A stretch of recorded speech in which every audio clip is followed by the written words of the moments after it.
और शेखपुरा में बजरंग दल की ओर से निकाली गई शोभा यात्रा के दौरान पुलिस और बजरंग दल के कार्यकर्ताओं में नोकझोंक हुई। इस दौरान शरारती तत्वों ने पुलिस पर पथराव किया। बाद में पुलिस ने भीड़ पर काबू पाने के लिए लाठीचार्ज किया। बजरंग दल के कार्यकर्ता प्रतिबंधित इलाके में घुसने की कोशिश कर रहे थे। पुलिस शरारती तत्वों की पहचान कर कार्रवाई में जुटी है। और अर्जित शाश्वत को लेकर बिहार में बीजेपी के बड़े नेताओं के तर्क हैरान करने वाले हैं। बीजेपी सांसद सीपी ठाकुर ने मजाकिया लहजे में कहा है कि युवा है, सबको हक है राजनीतिक दायरा बढ़ाने की। एक बार नाम हो जाएगा तो अच्छा रहेगा।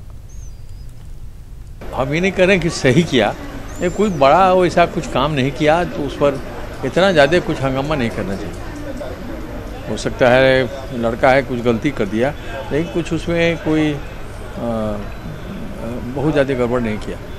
लेकिन एक केंद्रीय मंत्री का बेटा जिस तरीके से जिस पर अब केंद्रीय बेटा सबको हक है कुछ अपना पॉलिटिकल दायरा बढ़ाने के लिए, तो उसमें किया होगा उसको समझ करके। सियासत वो खेल है जिसे सिर्फ खेलने वाला ही जान पाता है कि उसके खेल से किसे शह मिलने वाली और किसे मात। इशारों में सीएम नीतीश का बयान भी इसी खेल का हिस्सा बनता जा रहा है। काम की बात तो भूल जाएंगे और हम हमेशा कहते रहते हैं समाज में अगर सद्भावना है तभी विकास के काम का मतलब है। बिहार के विकास को लेकर के हम साथ हैं, रहेंगे, लेकिन किसी भी व्यक्ति को यह अधिकार नहीं है कि वह एक दूसरे को नसीहत दे और मीडिया के माध्यम से बात करे। गठबंधन का बात रूम में बैठ करके होना चाहिए। ठीक सुना आपने, नीतीश जी नसीहत दे रहे हैं, लेकिन बीजेपी को नसीहत नहीं चाहिए क्योंकि दोनों की विचारधारा अलग अलग है। वहीं जेडीयू साफ कर चुकी है कि वो सिद्धांतों से समझौता नहीं करेगी, भले ही कुर्सी चली जाए। भ्रष्टाचार से और सामाजिक सद्भावना बिगाड़ने वाले लोगों को कभी हम लोग बर्दाश्त नहीं करेंगे। सत्ता हम लोगों के लिए बड़ी चीज नहीं है और इससे कभी समझौता नहीं किया जाएगा। तेवर दोनों के ही तल्ख है। सिद्धांत के लिए नीतीश कुर्सी तक कुर्बान करने के लिए तैयार है। ऐसे में विपक्षी पार्टियां इस गठजोड़ के टूटने के इंतजार में बैठी है और आने वाले समय का संकेत भी दे रही है। तो जो राज्य के मुखिया हैं, अगर उनकी प्रतिबद्धता है सांप्रदायिक सद्भाव बनाने का, तो मतलब अपना और गैर गठबंधन नहीं देखना चाहिए। रामनवमी के बाद जो परिस्थिति बदला है उसमें तो कांग्रेस पार्टी सेकुलर है और इस तरह के सेकुलर लोग यदि सोच बदलते हैं तो उसमें विचार करने में तो कोई दिक्कत नहीं। जाहिर है कि इस नाजुक वक्त में एक छोटी सी गलती गठबंधन के लिए महंगी पड़ सकती है और बीजेपी के सीनियर नेताओं को ये बात अच्छी तरह मालूम है।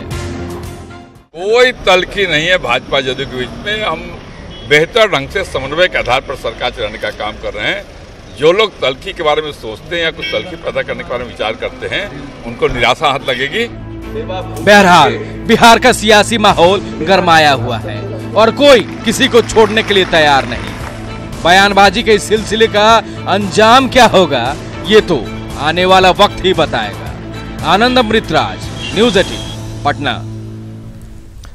लालू प्रसाद को बेहतर इलाज के लिए एम्स भेजा गया है। अब से चंद घंटों बाद लालू प्रसाद राजधानी एक्सप्रेस से दिल्ली पहुंचेंगे। लालू के साथ पार्टी के कई दूसरे नेता दिल्ली गए हैं।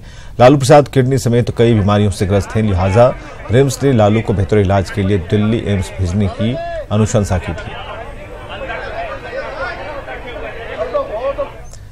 देह व्यापार का धंधा कराने वालों के खिलाफ गया कोर्ट ने ऐतिहासिक फैसला सुनाया है, जिसके तहत पति पत्नी को आजीवन कारावास और 13.5 लाख का आर्थिक दंड सुनाया गया है। पीड़ित को आर्थिक दंड की आधी राशि जल्द जमा करने का आदेश दिया गया है। कोर्ट ने देह व्यापार से जुड़े साल 2015 के मामले में ये फैसला सुनाया।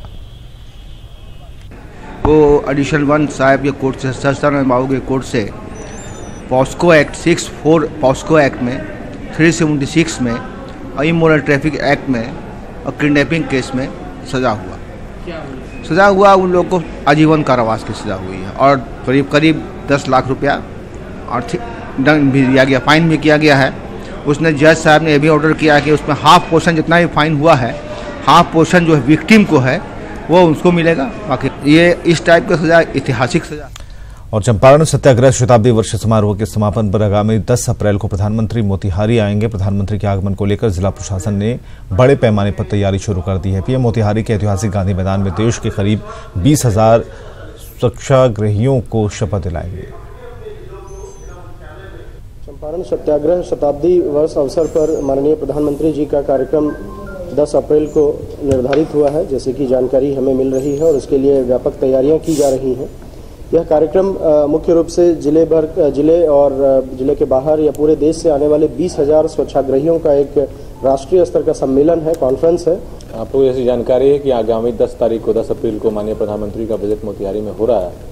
मुख्य कार्यक्रम हम लोगों के गांधी मैदान जो मोतिहारी में स्थित है वहाँ होगा और उसमें बड़ी संख्या में आगंतुक आएंगे और सम्मेलन में भाग लेंगे और उनको माननीय प्रधानमंत्री एड्रेस करेंगे।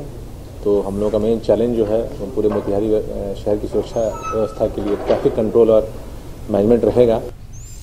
मुजफ्फरपुर में खाने पीने की नकली चीजें धड़ल्ले से बिक रही हैं। पुलिस ने नकली सामानों की बिक्री करने वाले गिरोह का भंडाफोड़ किया और छापेमारी कर भारी मात्रा में नमकीन और ब्रेड जब्त किया है। इस मामले में पुलिस 3 कारोबारियों को हिरासत में लेकर पूछताछ कर रही है। बताया जा रहा है कि जिले में नकली सामानों का कारोबार करोड़ों का है। का मामला है, मेरा ब्रांड जो शगुन है उसके साथ डुप्लीकेसी हो रही थी और ये 2-3 महीने से रेगुलर हो रहा है, हमको नहीं मालूम। मेरा डीलर यहाँ प्रभावित हो रहा था, काफ़ी हद तक प्रभावित हो चुका था, बल्कि उसका कारोबार ख़त्म के कगार पे आ गया था। तो मैं परेशान होकर के आज मजबूरन मुजफ्फरपुर थाने में अपना FIR डाला हूँ। दिखता है, उनके द्वारा सूचना दी गई कि हमारा ट्रेडमार्क का डुप्लीकेटिंग मार्क जो है माल बेचा जा रहा है। इसमें छापामारी की गई है और उनके निशानदेही पर हॉस्पिटल रोड के पास से एक दुकान से तीन पैकेट जो है, 3 बोला जाए या 3 पैकेट बोला जाए, डुप्लीकेट माल जो है, जो मैंने शगुन के नाम पर डुप्लीकेट किया जा रहा है, वो बरामद किया गया। और बिहार में सहरसा के नवहट्टा प्रखंड क्षेत्र के ब्राह्मण टोला निवासी हीराकांत झा बुधवार को श्रीनगर में हुए आतंकी हमले में शहीद हो गए। वे सेवा के आखिरी पड़ाव में थे। श्रीनगर में 392 मीडियम रेजिमेंट के JCO पद पर कार्यरत हीराकांत 2019 में सेवानिवृत्त होने वाले थे और उनके परिवार में मां, पत्नी और 2 बेटे हैं। उनके पिता का पहले ही देहांत हो चुका है। बड़े भाई भगवान झा भी सेना के जवान थे, अब सेवानिवृत्त हो चुके हैं।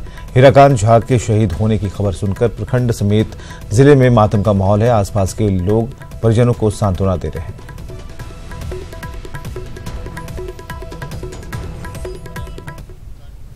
गया की फल्गु नदी का अस्तित्व संकट में है। एक समय था जब हाथ से बालू हटाने पर ही अंतःसलीला फल्गु से पानी निकलने लगता था, लेकिन अब JCB से खुदाई करने पर भी पानी नहीं निकलता।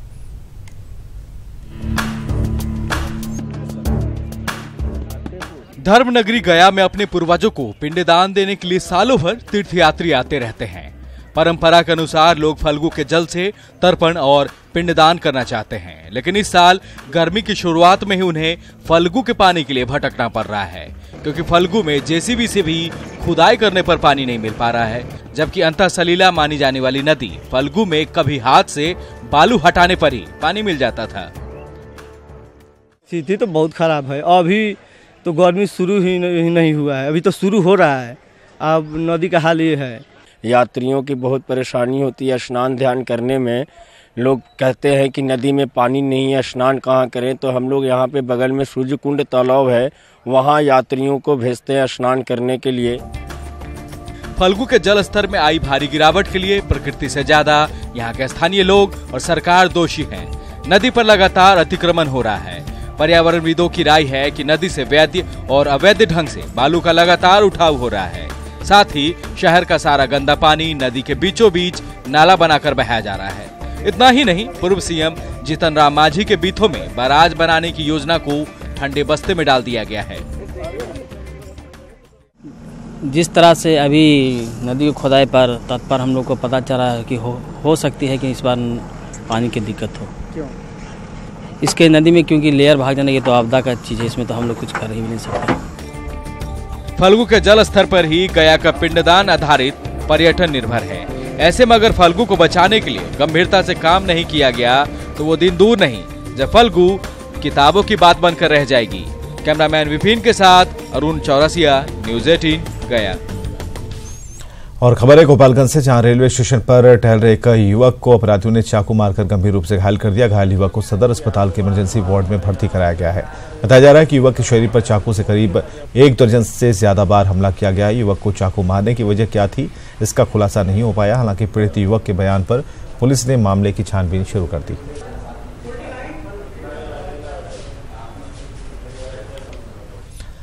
और बात करते हैं उस सिस्टम की जिसने एक वृद्धा की जान ले ली। 22 महीने से पेंशन के लिए सरकारी दफ्तर के चक्कर काटते काटते वो मौत के आगोश में समा गई।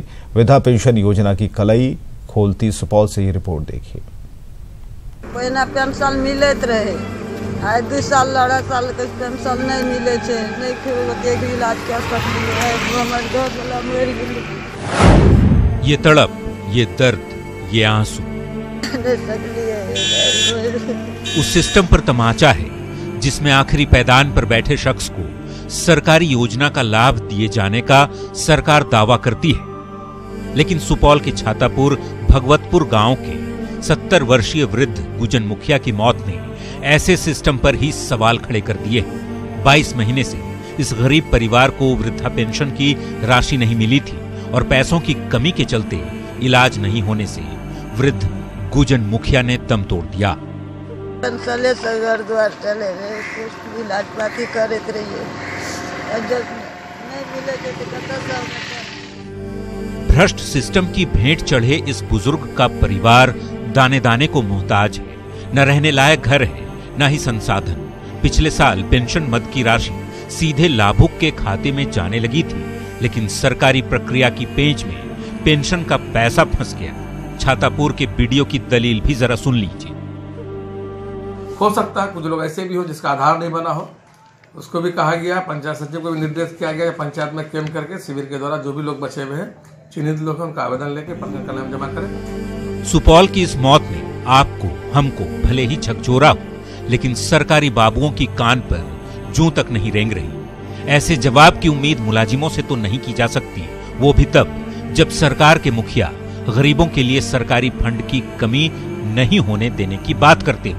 कल तक जीवित रहे गुजन मुखिया की सांसें उम्मीदों के भरोसे चल रही थी, लेकिन अब वे नहीं रहे। परिवार के आंसू पोंछने की जिम्मेवारी से अधिकारी भले ही पल्ला झाड़ लें, लेकिन जंग लगे सरकारी सिस्टम को साफ करने की जिम्मेवारी सरकार की जरूर है। ऐसे में सुशासन की बात तो बेमानी लगती है सरकार। सुपौल से न्यूज़ 18 के लिए अमित झा की रिपोर्ट।